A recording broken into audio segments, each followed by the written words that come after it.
அல்லாஹும்ம ஸல்லி அலா முஹம்மது யா ரப்பி ஸல்லி அலைஹி வஸல்லம். அன்னார்தம் குடும்பத்தார்கள், தோழர்கள், இமாம்கள், பெரியோர்கள், நாதாக்கள், ஷேக்மார்கள், குறிப்பாக நம்மவர்கள் அனைவர்கள் மீதும் உலக மக்கள்கள் அனைவர்கள் மீதும் அல்லாஹ்வின் சாந்தியும் சமாதானமும் கருணையும் ஈடேற்றமும் என்றென்றும் இறங்கிக் கொண்டே இருக்கட்டுமாக. ஆமீன். அல்லாஹ்வின் நல்லடியார்களே, அருமை பெரியார்களே, நாம் உலகத்திலே பல இன்னல்களையும் பல கஷ்டங்களையும் பல தொல்லைகளையும் அடைந்து வாழ்ந்து கொண்டிருக்கின்றோம்.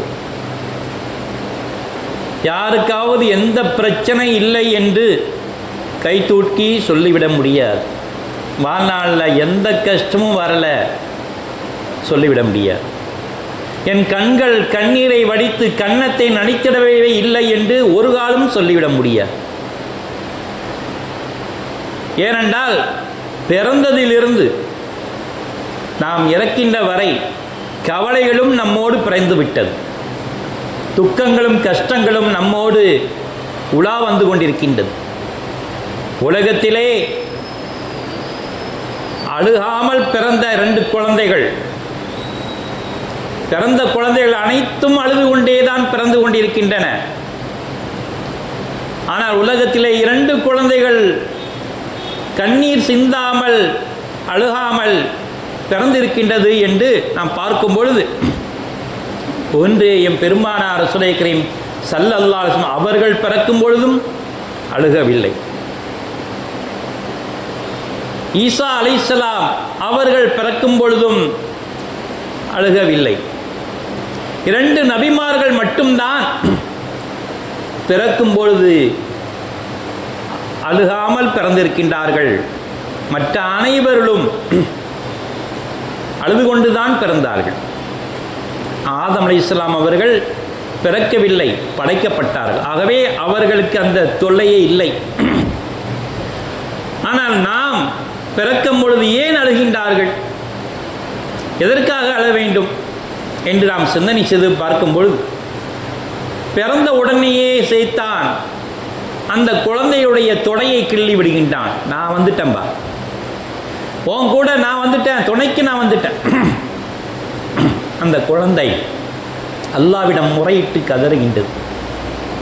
யா அல்லாஹ், நான் பிறக்கும் போதே இவனை சாட்டி விட்டாயே, நான் பிறக்கும் பொழுதே இவனை சாட்டி விட்டாயே என்று அந்த குழந்தை அழுகின்றது. அல்லாஹ் மலக்குமார்களை இறக்கி அந்த குழந்தைக்கு ஆறுதல் படுத்துகின்றான். கொஞ்ச நேரத்தில் குழந்தை சிரிக்கின்றது. குழந்தையை நன்றாக உற்று பார்ப்போம். அழுது கொண்டிருக்கும், தூக்கத்திலே சிரித்து கொண்டிருக்கும், விளையாடி கொண்டிருக்கும், சிரித்து கொண்டிருக்கும். மலக்குமார்களை கொண்டு நல்ல சுப செய்தியை அல்லாஹ் தஆலா சொல்லும் போது சந்தோஷமா சிரிக்கின்றது. அல்லாஹ், நீ பாதுகாப்பு கொடுத்து விட்டாய். சைத்தான் பக்கத்தில் வரும்பொழுது அழுது கொண்டிருக்கின்றது. இந்த சைத்தான் வந்துவிட்டானே என்று பயந்து கொண்டு அழுகின்றது. ஆகவே நாம் பலவிதமாக ஓதி பார்க்கின்றோம். குல் ஹு அல்லாஹு அஹது, குல் அஊது பிரப்பில் ஃபலக், குல் அஊது பிரப்பின் நாஸ், ஆயத்துல் குர்சி, இதையெல்லாம் குழந்தைகளுக்கு ஓதி பார்க்கும் பொழுது அந்த சைத்தான் அந்த குழந்தையை விட்டு தூர விடுகின்றான்.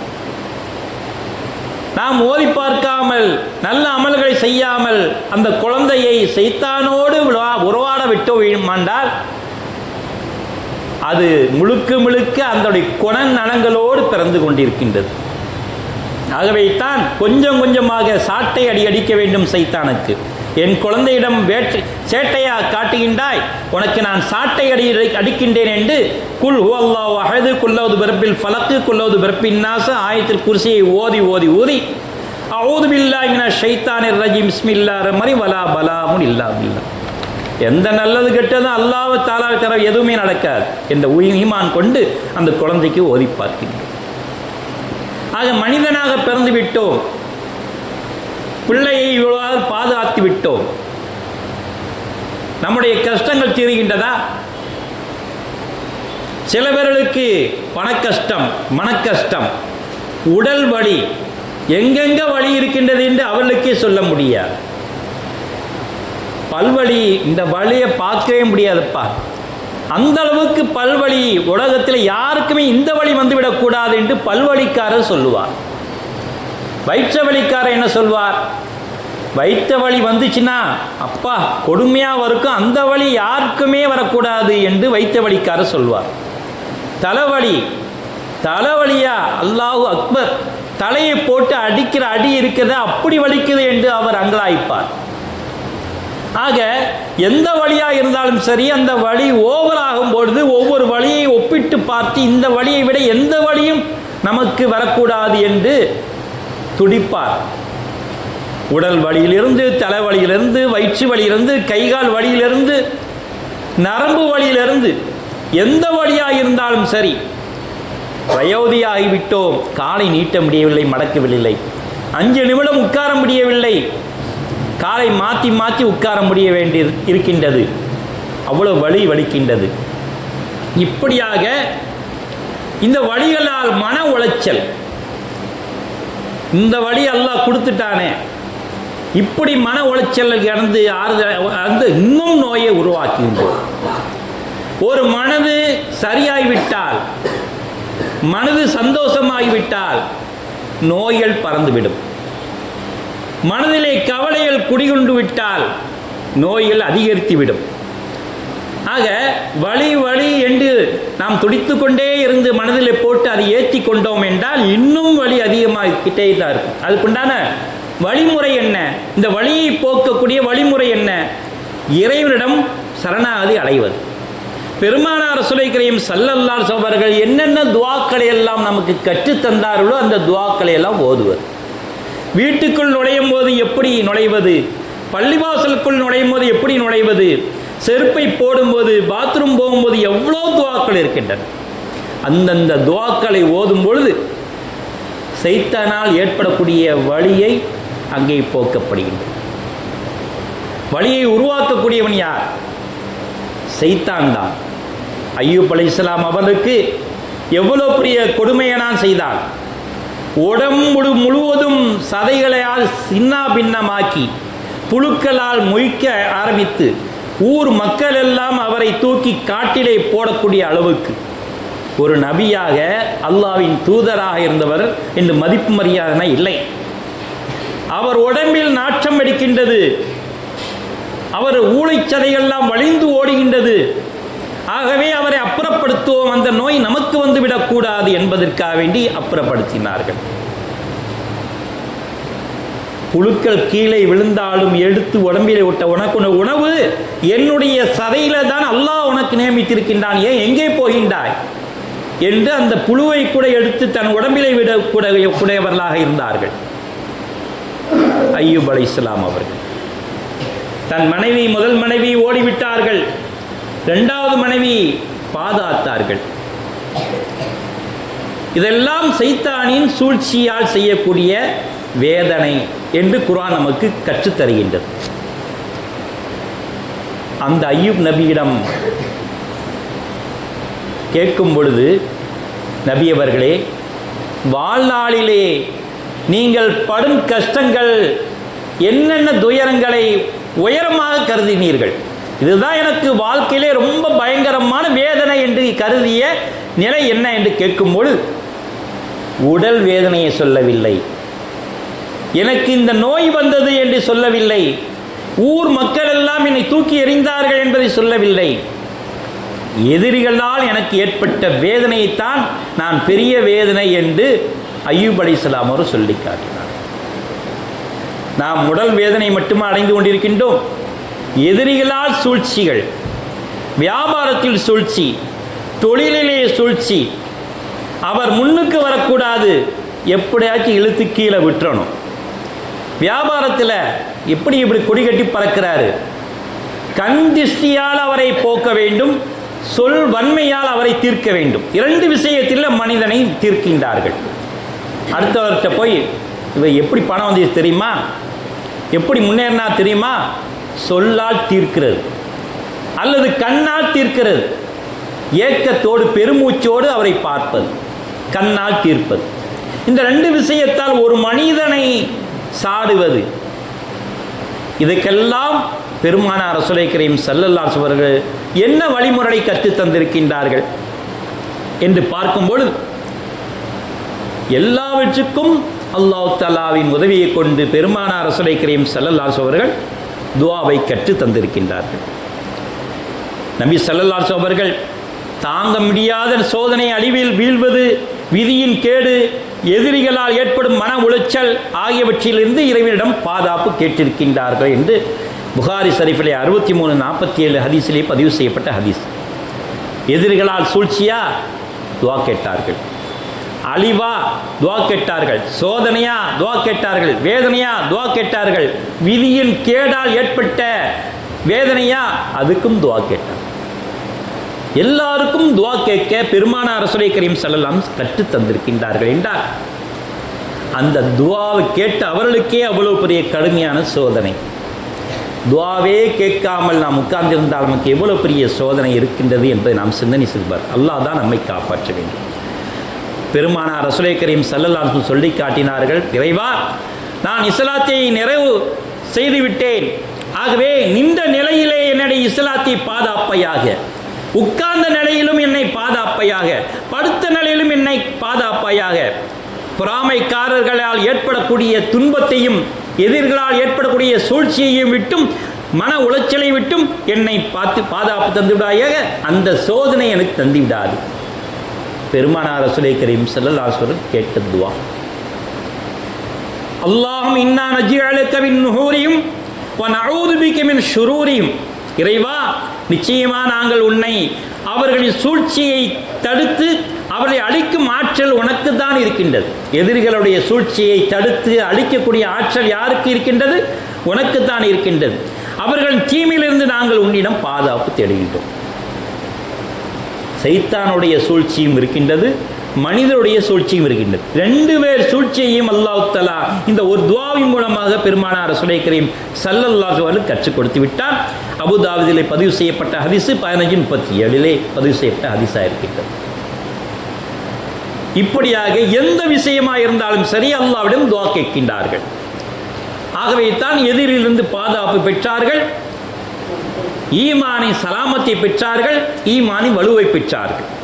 அல்லாஹும்ம இன்னி அஊது பிக்க மின் ஜஹத்தில் பலாயி வ தரக்கு ஷகாயி வ சூயில் கலாயி வ ஷமாதத்தில் அழுதாய் என்றும் பெருமானார் ரசூலை கரீம் ஸல்லல்லாஹு அலைஹி வஸல்லம் துஆ கேட்டிருக்கிறார்.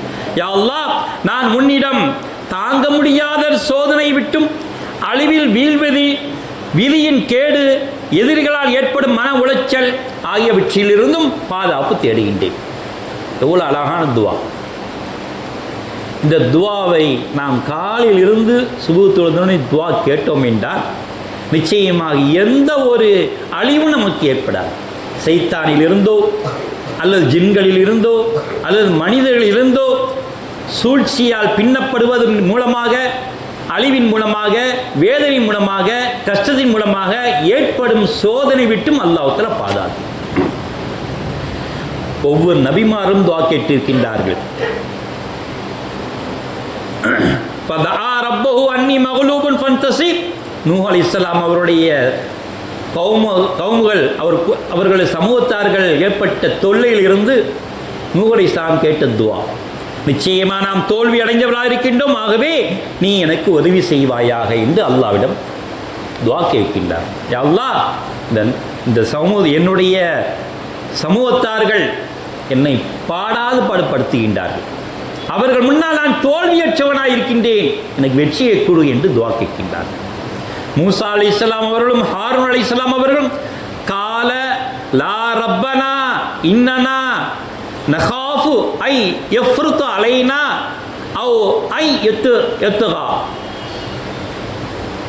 நாங்கள் இரண்டு பேரும் பயப்படுகின்றோம், எங்கள் இறைவனே அவன் எங்களுக்கு தீங்கிழைத்து விடுவான், எங்களை தீங்கிழைக்க தீவிரப்படுத்தி விடுவான், அவன் மரபு மீறி விடுவான் என்று நாங்கள் இரண்டு பேருமே பயப்படுகின்றோம் என்று மூசா அலைஹிஸ்ஸலாம் அவர்களும் ஹாரூன் அலைஹிஸ்ஸலாம் அவர்களும் துஆ கேட்டிருக்கின்றார்கள். லூத் அலைஹிஸ்ஸலாம் அவர்கள் கேட்ட துஆ கால ரப்பின் சுர்னி அலல் கௌமல் முஃப்ஸிதீன். என் இறைவனே, குழப்பம் செய்யும் இந்த சமூகத்தாருக்கு எதிராக எனக்கு நீ உதவி செய்வாயாக. ஒவ்வொரு நபிமார்களும் கேட்கின்றார்கள் துவாக்களை. அல்லாஹ்வுடைய உதவி இல்லாமல் நம் கஷ்டங்கள் தீராது, நம் துயரங்கள் விலகாது. ஆகவே காலையில் எழுந்திருச்ச உடனே அல்லாஹ் இந்த நாளிலுடைய கெடுதி விட்டும் நான் பாதுகாப்பு தேடுகின்றேன், இந்த நாளிலுடைய நல்லதை விட்டும் நான் ஆதரவைக்கின்றேன், நல்லதை நான் ஆதரவைக்கின்றேன், இந்த நாளில் உள்ள கெடுதி விட்டும் நான் பாதுகாப்பு தேடுகின்றேன். இந்த 2 வார்த்தையே கேட்டோம். இதுவும் பெருமானார் ரசூலுல்லாஹி கரீம் ஸல்லல்லாஹு அலைஹி வஸல்லம் கற்றுத்தந்த துவா தான். ஜும்மா தொழுகை முடிச்சோன்னா அந்த துவா ஓதும். அல்லாஹ் மக்ஃபிர் லனா துனூபனா வஃப்தஹ் லனா அபுவாப ரஹ்மத்திக. ஹஜ்ரத் அனஸ் ரலியல்லாஹு தஆலா அவர்களும் இப்னு உமர் ரலியல்லாஹு தஆலா அவர்கள் சொல்லி தந்தார்கள், நீங்கள் பள்ளிவாசலில் நுழைந்தால் இந்த துஆவை ஓதிக்கொள்ளுங்கள். அல்லாஹ் மக்ஃபிர் லனா, எங்களை மன்னிப்பாயாக, துனூபனா, எங்களுடைய பாவங்களை மன்னிப்பாயா, வஃப்தஹ் லனா அபுவாப ரஹ்மத், உன்னுடைய ரஹ்மத்துடைய வாசல் எல்லாம் திறந்து வைப்பாய். அல்லாஹ்வுடைய ரஹ்மத்துடைய வாசல் திறக்கப்பட்டு விட்டால் எங்களுடைய வேதனைகள் சோதனையும் அகன்று விடாதா? உன்னுடைய ரஹமத்து வாசல்கள் மூடிவிட்டதின் காரணமாகத்தான் எங்களுக்கு சோதனையும் வேதையும் வந்து விடுகின்றது. யா அல்லாஹ், பள்ளிவாசல் நுழையும் பொழுதுதான் இந்த துவா, அல்லாஹ் மக்ஃபிர் லனா துனூபனா வஃப்தஹ் லனா அபுவாப ரஹ்மத்திக, ஒவ்வொரு வாசலும் எழுதப்பட்டிருக்கின்றது. அந்த துவாவை ஓதிக்கொண்டு உள்ளே நுழையும் பொழுது அல்லாஹ்வுடைய ரஹமத்து வாசல் திறந்து விட்டால் நம்முடைய கஷ்டங்கள் வாசங்கள் மூடிவிடும், துயரங்கள் வாசங்கள் மூடிவிடும், இன்னல்கள் பின்னல்கள் வேதனைகளுடைய வாசல்கள் எல்லாம் மூடிவிடும். ஏனென்றால் அல்லாஹ்வுடைய ரஹமத்துடைய வாசல் திறந்து விட்டது. ஆகவே தான் அந்த துஆவை ஓத சொல்லியிருக்கிறார். இன்னும் மஸ்ஜிதில் நுழையும் பொழுது அல்லாஹ் மஃப்தஹ் லி அபுவாப ரஹ்மத்திக, என்னை மன்னித்து விடுவாயாக அல்லாஹ், உன்னுடைய ரஹமத்து வாசலை திறந்து வைப்பாயாக. அல்லாஹ் மஅஸிம்னி மினஷ் ஷைத்தானிர் ரஜீம், யா அல்லாஹ், தூக்கி எறியப்பட்ட சைத்தானை விட்டும் என்னை காத்தருள்வாயாக என்று சைத்தானை விட்டும் பாதுகாப்பு கேட்க சொல்லியிருக்கின்றார். அல்லாஹ் மக்ஃபிர் லி வஹ்ஃபல்னி மினஷ் ஷைத்தானிர் ரஜீம், யா அல்லாஹ், என்னை மன்னித்து விடு, எனக்கு பாதுகாப்பு கொடு, இந்த சைத்தானை விட்டும் என்னை பாதுகாப்பு தந்துவிடு. அனைத்து விதமான பாதுகாப்பையும் அல்லாஹ் தஆலா இந்த துஆவின் மூலமாக அடக்கி விடுகின்றார். பெருமானார் ரசூலுல்லாஹி கரீம் ஸல்லல்லாஹு அலைஹி வஸல்லம் அவர்கள் கற்றுத்தந்த துஆவாக இருக்கின்றது. அஊது பில்லாஹில் அலீம் வபி வஜ்ஹில் கரீம் வ சுல்தானில் கரீம் மினஷ் ஷைத்தானிர் ரஜீம். இந்த துஆவும் நமக்கு பாதுகாப்பான துஆ. மகா தூய்மையான இறைவா, உன்னுடைய சங்கைக்குரிய உள்ளமையில் பொருட்டால் பூர்வீகமான அரசாட்சி உன் கையில் தான் இருக்கின்றது. எங்களுக்கு இருக்கிற அரசாட்சி இன்னைக்கு நாளைக்கு மாறிவிடும் யா அல்லாஹ், ஆனால் பூர்வீகமாக ஆளக்கூடிய அரசாட்சி உன் பக்கம் தான் இருக்கின்றது. உன்னை பொருட்டால் தூக்கி எறியப்பட்ட சைத்தானியிடம் நாம் பாதுகாப்பு கேட்கின்றேன் என்று அல்லாஹ்விடம் துஆ கேட்டோம் என்றார். நிச்சயமாக அல்லாஹ் தஆலா அனைத்து விதமான சகல பாதுகாப்பையும், சகல விதமான ரஹமத்தையும், சகல விதமான நம் பரக்காத்துகளையும் அவன் திறந்து விடுகின்றான். பாதுகாப்பு கதவுகள் திறக்கப்படுகின்றன, ரஹமத்துடைய கதவுகள் திறக்கப்படுகின்றன, பரக்கத்துடைய கதவுகள் திறக்கப்படுகின்றன, மக்ஃபிரத்துடைய கதவுகள் திறக்கப்படுகின்றன, நம்முடைய பாவங்கள் எல்லாம் அழிக்கப்படுகின்றது என்று பெருமானார் ரசூலுல்லாஹி கரீம் ஸல்லல்லாஹு அலைஹி வஸல்லம் சொல்லி காட்டி. ஏன் அவ்வாறு சொல்ல வேண்டும்? பெருமானார் ரசூலுல்லாஹி கரீம் ஸல்லல்லாஹு அலைஹி வஸல்லம் அவர்கள் சொல்லும் பொழுது நாம் படக்கூடிய வேதனை நாம் செய்கின்ற பாவத்தின் மூலமாகத்தான் வருகின்றது. நாம் ஒவ்வொரு பாவங்களும் அது வேதனையாக மாறுகின்றது. மருந்து சாப்பிட்டால் நோய் குணமாகும், பாவத்தை சாப்பிட்டால் வலிகள் உருவாகும் என்று சொல்லி காட்டியிருக்கிறார். நாம் என்னத்தை சாப்பிடுகின்றோம்? ஒவ்வொரு விஷயத்திலும் நாம் பயப்படாமல் பாவத்தை சாப்பிட்டு கொண்டே இருக்கின்றோம். சாராயமாக இருக்கட்டும், பொய்யா இருக்கட்டும், பெசாதா இருக்கட்டும், கோலா இருக்கட்டும், அடுத்தவருடைய இடைஞ்சல் செய்வதாக இருக்கட்டும், எல்லாத்தையும் நம் உடலால் சாப்பிட்டு கொண்டிருக்கின்றோம். கண்ணால் கெட்ட பார்வை, கைகளால் கெட்ட செயல்கள், கால்களால் கெட்ட நடத்தைகள், எண்ணத்தால் கெட்ட எண்ணங்கள், நாவால் கெட்ட பேச்சுகள், இதையெல்லாம் உங்களுக்கு வேதனையாக சோதனையாக உங்கள் பக்கமே அனுப்பப்படுகின்றது என்று பெருமானார் ரசூலுல்லாஹி கரீம் ஸல்லல்லாஹு அலைஹி வஸல்லம் சொல்லிக்கார். ஆகவே இந்த இளமையில் இருக்கின்ற நேரத்தில் எனக்கு ஒன்றுமில்லை என்று நாம் இருந்துவிட முடியாது. காலங்கள் போக போக அல்லாஹ் ஒவ்வொரு பாவங்களையும் குறித்து வைத்துக் கொண்டே இருக்கின்றான். பாவங்கள் மிகும் பொழுது அது வேதனையாக நமக்கு திருப்பி தருகின்றான் என்று சொல்லப்படுகின்றது. ஆகவே அருமை பெரியார்களே, பாவங்களுக்கு முதலாக பரிகாரம் தேடுவோமாக. யா அல்லாஹ் எங்கள் பாவங்களை முழுமையாக மன்னிப்பாயாக. நாங்கள் தெரிந்தோ தெரியாமலோ இந்த உலக வாழ்க்கையில் சென்று கொண்டிருக்கின்ற வேளையிலே அவர்களோடு நாங்களும் சென்று விடுகின்றோம், அவர்களோடு நாங்களும் பேசி விடுகின்றோம், அவர்களோடு நாங்களும் பாவங்கள் செய்து விடுகின்றோம். யா அல்லாஹ் எங்களை மன்னிப்பாயாக, அதை விட்டும் எங்களை தடுப்பாயாக, பாவங்களை விட்டும் தடுப்பாயாக, எங்கள் தீமையை விட்டும் தடுப்பாயாக. நாங்கள் நின்று கொண்டு இருக்கின்ற நேரத்தில் செய்கின்ற பாவங்கள், உட்கார்ந்து இருக்கக்கூடிய செய்கின்ற பாவங்கள், படுத்திருக்கின்ற நேரத்தில் செய்கின்ற பாவங்கள் அனைத்தையும் மன்னிப்பாயாக.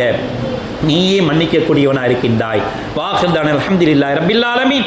பாரக்கல்லாஹு லனா வ லக்கும் பில் குர்ஆனில் ஹக்கீம் வ நஃபஅனா வ இய்யாக்கும் பில் ஆயாத்தி வ ذிக்ரில் ஹக்கீம் இன்னஹு தஆலா ஜவாதுன் கரீம் ரப்பனா ஹரி.